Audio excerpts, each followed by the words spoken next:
On October 31, 1978, Deputy Frank Hawkins accidentally shoots his partner dead while trying to save him from Michael Myers.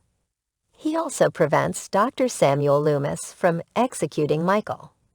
40 years later, on October 31, 2018, after being stabbed and left to die by Dr. Ranveer Sardin, Hawkins is found by Cameron Elam, who calls an ambulance. Hawkins regrets not allowing Michael's execution and vows to kill him. Meanwhile, Tommy Doyle celebrates the 40th anniversary of Michael's imprisonment, along with fellow survivors Marion Chambers, Lindsay Wallace, and Cameron's father, Lenny Elam, having each survived an encounter with Michael in 1978.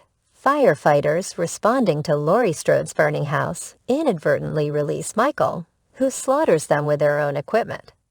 Laurie, her daughter, Karen, and her granddaughter, Allison, are taken to Haddonfield Memorial Hospital, where Laurie undergoes emergency surgery as Michael murders Laurie's neighbors before making his way back to Haddonfield.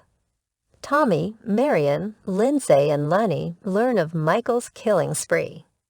Bar patron Vanessa supposedly encounters Michael in her car, but the driver crashes and escapes unnoticed. Tommy forms a mob of vengeful Haddonfield residents to hunt down and kill Michael.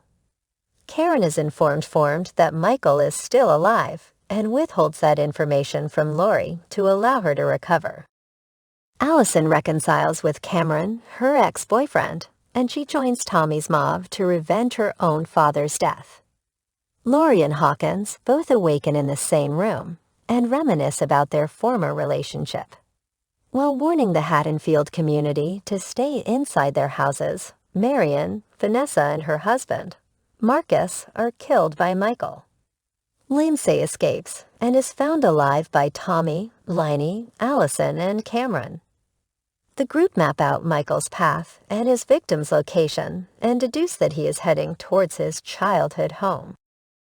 Tommy takes Lindsay to the hospital and reunites with former Haddonfield Sheriff Lee Brackett, whose daughter Annie was killed in 1978, and informs Laurie about Michael's survival.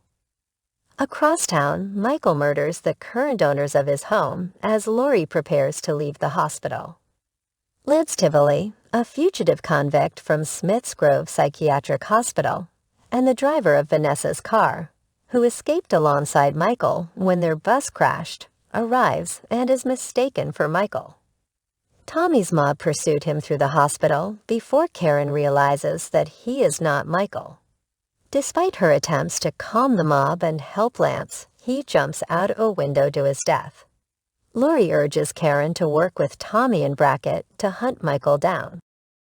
Elsewhere, Lonnie enters Michael's former home alone and is killed. Allison and Cameron rush inside and find his corpse before being attacked by Michael, who murders Cameron. As Michael prepares to kill Allison, Karen appears and stabs him in the back with a pitchfork, steals his mask, and taunts him to follow her.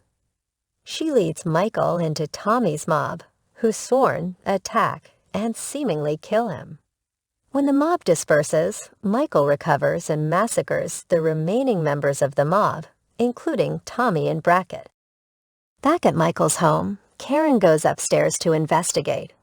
While Allison receives medical attention, Michael appears and stabs Karen to death in Judith Meyer's old bedroom as Laurie stares out of her hospital.